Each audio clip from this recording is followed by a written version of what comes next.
야당을 중심으로 비서실장과 수석들의 사표에 대해서 비판적인 목소리가 나왔습니다. 들어보시죠. 결국 직이 아닌 집을 택했습니다. 몇 명 교체하는 것으로 불리한 국면을 넘어가려 하지 마십시오. 고통받는 국민 앞에 물타기 인사는 안 됩니다. 물타기 인사다. 야당은 이렇게 반발했습니다. 진중권 교수 등은 과연 뭐라고 얘기했을까요? 직 대신 집을 택했다. 청와대 참모 비판 본물. 진중권 교수는 공직은 짧고 집값은 길다. 김경률 경제민주주의 21 대표는 그렇게 억울해서 김 수석은 고가의 허위 매물로 집을 올렸냐라고 되물었고요. 황교안 미래통합당 부대변인, 국민에겐 직에 책임지는 모습이 아니라 집에 집착하는 모습으로 비친다. 다른 공직자들에겐 버티면 된다는 인식을 심어줬다. 김근식 경남대 교수는 난파선 탈출과 조기 레임 덕의 느낌적 느낌이다 라고 주장을 한 그런 상황입니다. 박정하 대변인, 집 안 팔겠다고 나간 거 아니냐, 뭐 이런 비판들이에요? 국민들한테 당연히 이렇게 보여질 수밖에 없어요. 저도 뭐 5년 동안 청와대 근무를 해봤는데 지금 상황이 이렇게 녹록해 보이지가 않습니다. 이례적으로 실장을 비롯해서 주요 수석들이 저렇게 집단 사표를 낸다는 게 이게 무슨 뭐 물타기의 용인지 아니면 뭐 대통령의 이 권위마저도 무너뜨리려고 집단 사표를 낸 건지 해석은 둘째 치더라도 청와대 가보면 사실은 한 2m 정도요? 담 그 정도밖에 안 돼 있고 다 뚫려 있어요. 안에 다 보여요. 근데 왜 그 담을 사이에 두고 그 안쪽 생각과 바깥 생각이 대대로 이렇게 다른지 진짜 좀 모르겠어요. 대대로 다릅니까? 그 안에 다 채널A 뉴스 보거든요. 동아일보 다 배달돼서 보는데 왜 그 안에만 들어가면 이렇게 밖에 있는 국민들을 생각하고 다른지 잘 모르겠어요. 저는요. 대통령 오늘 오후에 이제 수석부장관 회의 있잖아요. 대통령 어떻게 하실지 잘 모르겠는데 뭐 순차적으로 가고 저는 대통령이 정말 권위를 세우고 정말 이 건에 대해서 해치고 나가겠다고 생각하시면 저 사람들 다 경질해야 돼요. 수석하고 장관은 또 제가 해보니까 또 의미가 틀려요. 수석은 대통령을 지근거리에서 모시면서 대통령으로부터 자리를 임명받아갖고 대통령 모시는 자리 아니에요. 지금 부동산 건뿐만 아니라 대통령이 하는 말 한마디 한마디의 권위와 신뢰를 망가뜨린 사람들이 저 사람들이라면 대통령이 저 사람들한테 책임지는 의미로 경기를 했어야 된다고 생각을. 그게 지금이라도 바로 국정을 바로 잡을 수 있는 모습이고 대통령이 좀 전에 김근식 교수 봤던 이상한 영어 나오는 그런 거 빨리 조기에 차단할 수 있는 길이라고 생각하고요. 두 번째, 너무 늦었어요. 얼마 전에 우리 안보 관련한 라인들 인사했습니다만은 사실은 그 이전에도 굉장히 국민들이 답답해하는 부분 많았잖아요. 국회 막 나가는 거 부동산뿐만 아니라 다른 것도 좀 미리 좀 정리를 좀 했었으면 인사를 통해서 내가 생각하는 국정은 이게 아니다. 나는 국민들 정말 존중하면서 국민들과 함께 나라를 대한민국을 이끌어가고 싶은 마음이다라고 생각을 하고 계시다면은 진작 좀 했어야 된다라는 생각이 듭니다. 이참에 저는 대통령이 좀 강력한 대응 같은 거 좀 있었으면 하는 바람이고 그래야 지금 힘든 국민들 그나마 좀 편안해지고 저기 지금 우리 보았던 노영민 실장이나 김주원 민정수석이나 다 나서서 얘기할 자격 없는 사람들이라고 감히 말씀드립니다. 박정하 대변인의 개인 견해는 사표 수리가 아니라 대통령이 경질을 해야 된다라는데 반론 있습니까?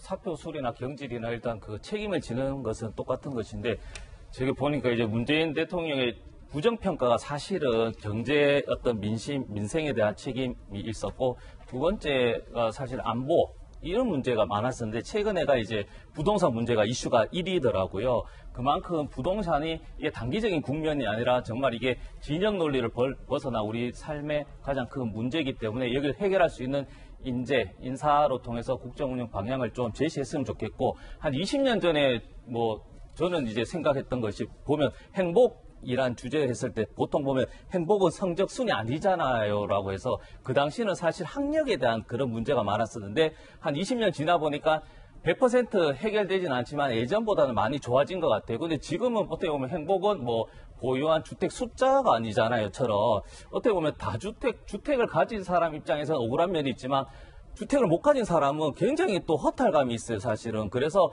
정부도 그렇고 정치권에서 이게 단기적인 아니지만 한 20년이 지났을 때도 주택이 없어도 행복하게 살 수 있는 대한민국을 만들어 주셨구나 하는 그런 인사, 정책이 필요하다는 거죠. 예, 직 대신 집을 택한 것 아니냐라는 비판 속에 노영민 비서실장과 김조원 민정수석이 청와대 내부에서 큰 소리로 다투는 등 둘의 사이가 나쁘지 않았던 것이 혹시 이번 일에 영향을 미친 것 아니냐라는 주장도 나왔습니다.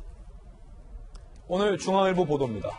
청집단 사표 배경인 노영민, 김조원 갈등 여권 핵심 인사는 중앙일보 기자에게 노영민 비서실장과 김조원 수석이 주요 참모가 참석하는 공개회의에서도 여러 차례 싸운 건 사실이다 라고 말했고요. 노영민 실장이 지난해 말 청와대 참모들에게 다주택자 팔아라 라고 한 것에 대해서 김조원 수석이 당시 공개적으로 반발을 했었다라는 주장도 중앙일보는 쓰고 있습니다. 일각에서 이거 김수석 겨냥한 거 아니야 노 실장이? 라는 얘기도 중앙일보 기사에 나와 있고요.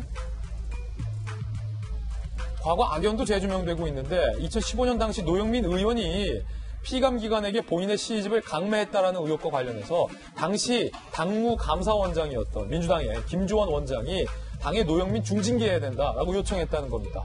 결국 노영민 의원 당시 6개월 자격정지에 불출마 선언까지 했었다라는 얘기도 과거 악연도 오늘 중앙일보 기사로 소개하고 있습니다. 이에 대해서 청와대가 조금 전에 이거 가짜뉴스다. 특히 노 실장과 김조원 수석이 공개회의에서 여러 차례 큰 소리로 싸웠다는 대목은 이거 가짜뉴스다라고 반박을 하고 있습니다. 일단 청와대 출입했었던 두 분에게 물어볼게요. 이재명 기자, 일단 두 사람이 싸웠다라는 것 중앙일보는 쓰고 있고 뭐 설마 노 실장이 김조원 수석 과거 악연 때문에 탁 겨냥해서 집 팔아라 라고 했겠습니까? 본인도 다주택인데. 그렇죠. 근데 어쨌든 두 사람이 동갑이죠. 1957년생 동갑이기 때문에 뭐 또 관계가 되게 애매할 수는 있지만 누가 보더라도 공개석상에서 비서실장과 수석이 언성을 높여 싸웠다는 건 좀 이해하기는 납득하기는 쉽지 않은 문제죠. 다만 이제 김수석 입장에서 약간 뭐 사석에서 억울함을 표현할 수 있겠죠. 근데 지난해 12월에 주문을 잘 보면 비서실장이 제안했던 건 다주택 참모들에게 다 팔라는 게 아니었습니다. 사실 수도권, 특히나 투기 지역에 있는 집을 팔라는 거였습니다. 그렇게 따지면 다른 참모들보다 김조원 수석이 강남에만 집이 두 채이기 때문에 굉장히 해당 사항이 가장 높은 거죠. 뭐 다른 이제 다주택자들 대부분 다 이제 세종에 있다거나 뭐 부산에 있거나 집이 이렇기 때문에 어떻게 보면 다른 누구보다 김조원 수석이 가장 타깃화된, 그러니까 김조원 수석을 겨냥해서 했을 법한 얘기가 될 수는 있습니다. 김수석 입장에서는 그렇게 느낄 수 있죠. 그걸 뭐 사석에서 뭐 본인이 억울하다게 토로할 수 있을지 몰라도 공개석상에서 나왔다. 이건 약간 좀 제가 볼 때도 좀 이해하기 쉽지 않고 그런 점에서 이제 청와대도 가짜 뉴스다 이렇게 딱 선을 그은 것 같은데 그럼에도 불구하고 5년 전에 악연까지 지금 다시 소환되는 이유는 분명히 있어 보입니다. 그러니까 김조원 노영민 실장 자체가 다주택자들에게 특히 이제 수도권 다주택자들 그 얘기를 했지만 김조원 수석이 따르지 않았죠. 어쨌든 6개월간의 시한이 있었지만 전혀 이제 움직이지 않았다 이런 게 있었고 그래서 어떻게 보면 노영민 실장이 본인에 해당 사람이 없음에도 불구하고 왜냐하면 청주집은 수도권에 있는 게 아니니까 그럼에도 불구하고 본인이 먼저 집을 내놨죠. 근데 물론 그 과정에서 처음엔 청주가 아니라 반포다 이렇게 얘기 나오는 바람에 이제 그 다시 뒤집혔죠. 청주집을 팔았다게 나오면서 뭐 똘똘한 한 채 논란을 오히려 본인이 가져왔지만 어떻게 보면 김조원 수석이 먼저 움직이를 받았을 수 있을 것 같습니다. 하지만 결국 6개월 동안 움직이지 않았고 7월 달에 집을 내놓긴 했지만 얘기한 것처럼 7월 말쯤 집을 내놨는데 오히려 집값을 오히려 호가가 높여서 내놨고 이러면서 상황을 굉장히 악화시킨 책임은 분명히 김조원 수석이 있다. 그런 점에서 두 사람이 어떻게 보면 이 사태를 풀어가는 데 있어서 굉장히 호흡이 맞지 않은 거 분명해 보입니다. 그런 점에서 이런 악연까지 지금 소환된 게 아닌가 싶습니다. 결과적으로 노 실장의 명령을 김 수석이 끝까지 거부한 꼴인데 이게 청와대는 지금 가짜뉴스라고 반박하는 부분도 있으니까 좀 묘한 게 윤 실장님 더 잘하실 거예요. 이제 대통령을 보좌하는 비서실 그중에 장이 바로 비서실장이잖아요. 아무리 5-7년 동갑이지만 내가 비서실장이면 아무리 민정수석이라 하더라도 일단은 비서실장이 선임 개념 뭐 그런 게 약간 있잖아요. 상급자죠. 선임이 아니라 상급자죠. 예. 근데 끝까지 안 따르고 버티다가 하도 뭐라고 하니까 슬쩍 2억 비싸게 내놨다가 또 거두고 결과적으로는 안 팔았다. 그러니까 그때 청와대가 집 뭐 정리하라고 했을 때도 권고라 그랬어요. 권고. 근데 이제 우리가 그런 공식적인 기관에서 말이 권고면 권고가 아닌데 예.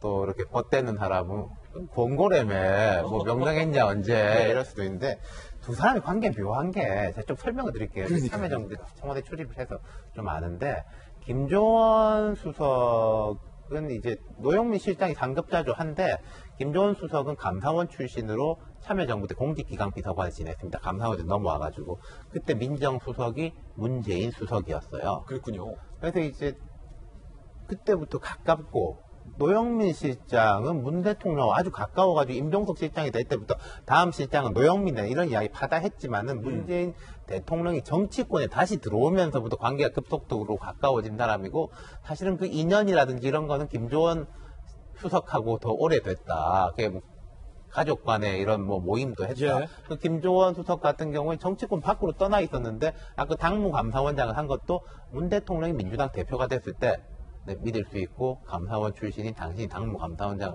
맡아주시오. 사실 당무감사원장이라는 자리가 손에 피 묻히는 자리고 별로 사람들이 그렇게 좋아하고 원하는 자리는 아니에요, 당에서. 근데 그것도 맡았으니까 뭔가 문 대통령은 이제 김 수석에 대한 부채의식 같은 게 있었을 것도 같고. 사적으로 친분도 깊고. 예. 그래서 이제 민정수석으로 이제 다시 민정수석이라는 자리도 그렇지 않습니까? 힘쓰는 자리기는 하지만은 제 생각에 김조원 수석이 저 자리를 꼭 원했을까? 굳이. 싶기는 해요. 정치를 계속 할 뿐도 아니고 그런 과정이니까 나는 뭐 남 눈치 볼 거 별로 없다라는 것과 이건 뭐 제가 이제 머릿속에 생각인지 모르겠습니다. 노영민 실장은 비서실장으로서의 그 조직의 기관과 이런 거 잡으려고 했을 것이고 그래야죠. 그런 사이에 이제 뭐 감정적인 미묘한 신경전, 알력 같은 것이 저런 이제 뭐 말싸움을 했다 이런 걸로까지 비춰진 게 아닌가. 두 사람 사이가 그렇게 매끄럽지 않다는 이야기는 저도 많이 들었거든요. 예. 윤태영 실장님 말씀 마침 그렇게 주시니까 이제 두 가지 딱 말씀드리면 재밌는 게 저는 김조원 수석이 어제 뉴스 어디 보니까 이미 저 수석들이 있는 단톡방에서도 나오고 어제 출근도 안 했다 뭐 이런 보도가 있더라고요. 예. 근데 민정수석이란 자리에 대해서는 이재명 부장이 지난주에 굉장히 뭐 설명을 잘 해주셨어요. 뭐 해야 되는 자리인지. 근데 본인이 먼저 저렇게 중요한 직책을 맡고 있으면서 뭐 내가 뭐 싫다고 안 나온다? 이게 과연 본인이 그 민정수석이라는 자리를 맡고 있을 만한 책임감이 있는 건지에 대해서 의문을 가질 수밖에 없어요. 뭐 집을 비싸게 내놓고 또 국민들을 기망하고 뭐 이런 거 있었는데 좀 전에 말씀하신 것처럼 만약에 정말 기분이 나빠서 안 나왔다. 지금 더더욱 그런 거 아닌가라는 생각이 들고요.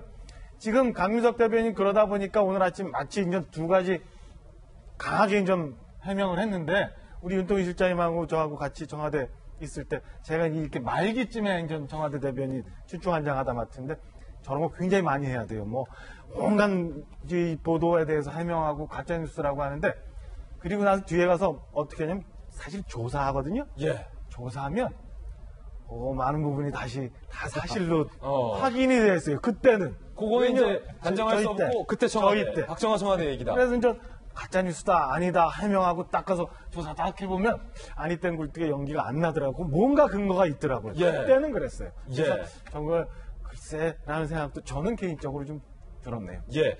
김조원 수석 출근 여부도 좀 아직 확인이 안 돼서 단정적으로 말씀드릴 수는 없다는 단서 말씀드립니다. 주말 사이에 있었던 부동산 집회 현장 모습 보시고 그 다음 주제로 이어가겠습니다.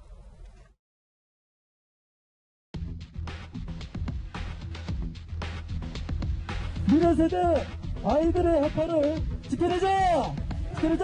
지켜내자! 도대체 누구를 위한 개발이냐? 그린벨트의 아파트가 웬 말이냐? 내려놓지 반드시 지켜내자! 부동산 안정을 시킨다며 정책을 남발하는 나라. 그러나 그 정책이 결국 집값을 폭등시키고 전 국민을 투기꾼으로 만드는 나라가 우리 아이들이 살아갈 나라입니까?